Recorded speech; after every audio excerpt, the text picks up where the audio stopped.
मेरी कहानी दिखाइए या मत दिखाइए, इनकी कहानी दिखानी जरूरी है। मैं अपने नानी को खो दिया, हालांकि इलाज उलाज कराता तो 2-3 साल और जीती, 4 साल जीती, 5 साल जीती, उससे ज्यादा मेरी नानी नहीं जिंदा रहती। उससे मुझे पता है, मेरी नानी मुझसे बहुत प्यार करती थी और मैं जब जेल में था तो मुझे इस बात का डर था कि मैं अंदर रहूं और नानी मेरी मर जाए तो मैं नानी को नहीं देख पाऊंगा। ये चीज है। मेरे घर का कुर्की हुआ आप लोगों ने देखा होगा, लेकिन अगर मेरे से भी ज्यादा कोई कष्ट झेला जेल के अंदर, कोई प्रताड़ित हुआ, तो वो आप लोगों के सामने खड़े हैं। इनका नाम राकेश तिवारी है, नौबतपुर के। ये जब इनको जो है 41-42 कितना का नोटिस कॉल चला, 41A के तहत नोटिस दिया गया। उसके तहत होता है कि हम आपसे जवाब सवाल पूछेंगे, तो आइए ना जवाब सवाल पूछिए ना, चले गए बेचारे। 41A के तहत नोटिस दिया गया, ये गए, सवाल पूछा गया, इन्होंने जवाब दिया। उसके बाद इनको फिर मौका देना चाहिए था, क्योंकि 41A के तहत आप बुलाए हैं, संवैधानिक अधिकार है, आप बुला सकते हैं और लोग जाके जवाब सवाल दे सकते हैं। इनको गिरफ्तार कर लिया गया। क्या कर लिया गया? गिरफ्तार। एक बार सब लोग बोलिए, क्या कर लिया गया? गिरफ्तार। इन्होंने अधिकारी से बोला, अपने अधिकारी से बोला, क्या बोला कि अगर आप हमको जेल भेजेंगे तो मेरे घर में कोई मर जाएगा। क्या बोला इन्होंने? मेरे घर में कोई मर जाएगा। और इनके पिताजी मुंबई से इलाज करा के आए थे, पटना से। इनके दादाजी वेंटिलेटर पे थे और इनकी ऑक्सीजन पे, और इनकी दादी माँ थी, और ये जेल चले गए और इनकी दादी माँ मर गई, जेल चले गए, इनके दादाजी मर गए, इनके लिए मर गए। और ये वो इसलिए मर गए कि उनके दादा और दादी को पता था कि मेरा राकेशवा गलत नहीं है और सरकार ने इसके साथ अत्याचार किया है। अब बताइए इस अत्याचार का जवाब हम लोग कैसे देंगे सरकार को? वोट से। क्या इनके दादा और दादी को सरकार वापस लाके देगा? और कमाल की बात यह है कि जिस केस में ये जेल गए थे, उस केस में इनको कोर्ट ने बाइज्जत बरी कर दिया। न्यायपालिका की जय हो। कोर्ट ने बाइज्जत बरी कर दिया। अगर ये बेल पे होते तो 1 सेकंड के लिए मैं मानता कि चलो ठीक है, बेल पे है, अभी कोर्ट में, न्यायालय में अभी केस पेंडिंग है, क्या होगा क्या नहीं। कोर्ट ने क्या किया? बाइज्जत बरी कर दिया। कोर्ट ने कहा राकेश तुम गलत नहीं थे।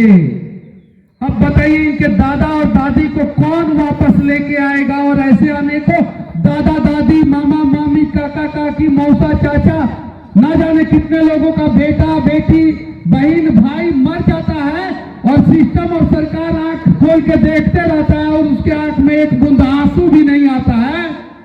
बताइए उन लोगों के लिए आवाज आखिर कौन उठाएगा? आप लोग बताइए।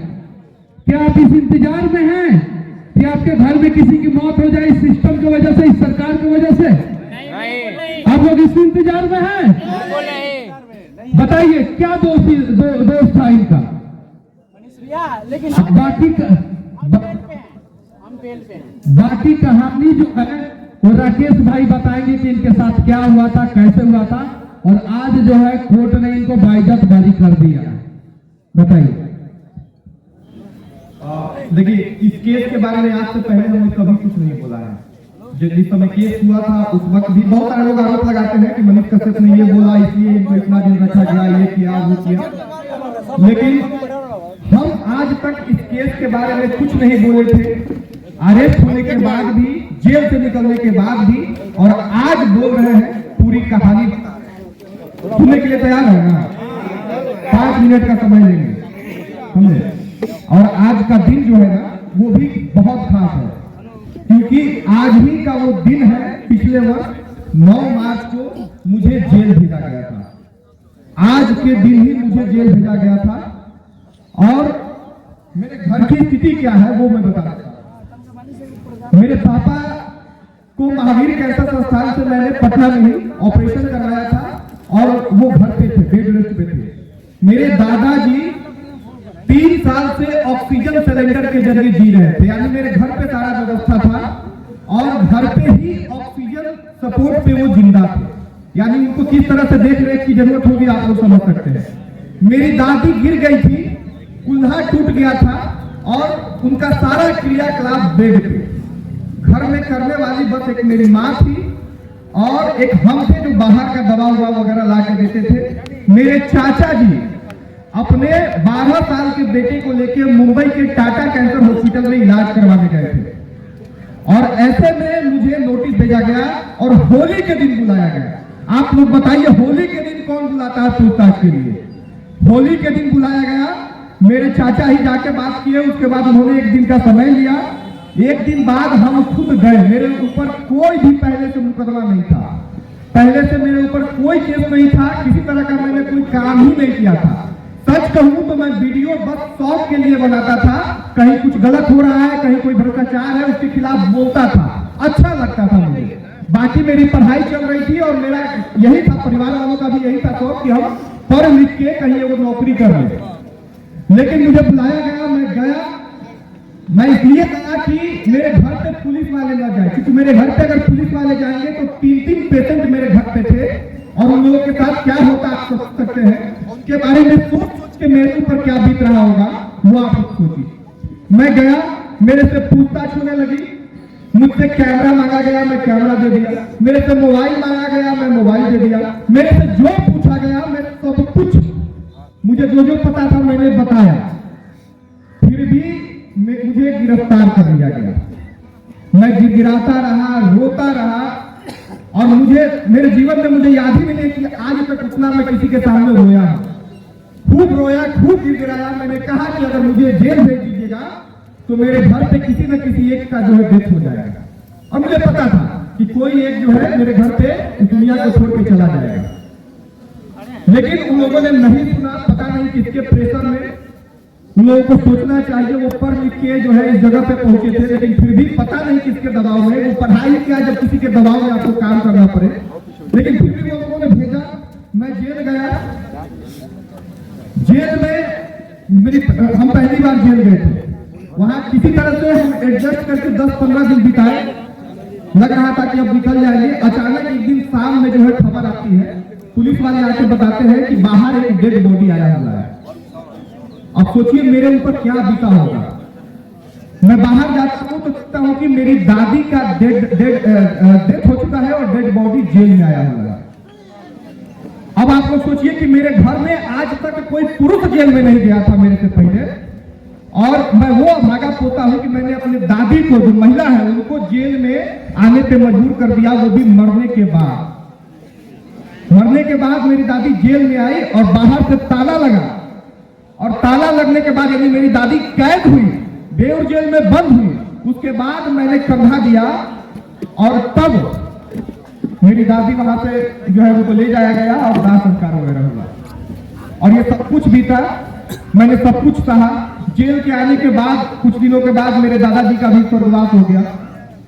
वो भी चिंतित थे, क्या उन पे बीत रहा होगा, आप सब लोग जान रहे हैं। मेरे पिताजी के ऊपर क्या बीत रहा होगा कि उनका जवान बेटा जेल में है, उनकी माँ का डेथ हो रहा है, उनके पिताजी ऑक्सीजन पे है, वो चाह के भी एक दवा तक नहीं ला सकते हैं क्योंकि उनका खुद का ऑपरेशन हुआ है।